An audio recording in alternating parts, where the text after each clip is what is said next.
آپ دیکھ رہے ہیں اردو لائیو۔ آج کی اہم خبر تلنگانہ سے، جہاں مارواڑی گو بیک مہم زور پکڑتی جا رہی ہے اور اس پہ آل انڈیا مجلس اتحاد المسلمین کے صدر و حیدرآباد کے رکن پارلیمنٹ اسد الدین اویسی کا رد عمل بھی سامنے آ گیا ہے۔ اسد الدین اویسی نے میڈیا سے بات کرتے ہوئے کہا کہ اس مہم کو زیادہ اہمیت نہیں دینی چاہیے۔ ان کا کہنا تھا، کچھ سوشل میڈیا مہمیں چل رہی ہیں، کہیں کہیں سے رپورٹس آ رہی ہیں، کیا اسے اہمیت دی جانی چاہیے؟ میں نہیں سمجھتا۔ انہوں نے مزید کہا، کچھ مسائل یہاں وہاں آتے رہتے ہیں، اگر آپ انہیں بڑھاوا دیں گے تو یہ اچھا نہیں ہوگا۔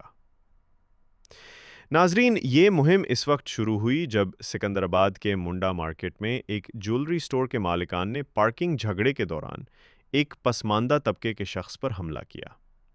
اس واقعہ کے بعد تجارتی انجمنوں اور دلت تنظیموں نے مارواڑی گو بیک مہم شروع کر دی۔ مقامی تاجروں کا الزام ہے کہ مارواڑی بزنس مین ملاوٹ شدہ اور نقلی سامان بیچ رہے ہیں، جس سے مقامی تاجروں کو بھاری نقصان اٹھانا پڑ رہا ہے۔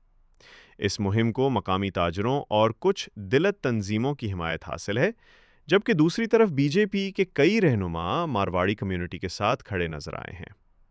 مرکزی وزیر بانڈی سنجے، مادھوی لتا اور گوشہ محل کے ایم ایل اے ٹی راجا سنگھ نے کھل کر مارواڑی برادری کی حمایت کا اعلان کیا ہے۔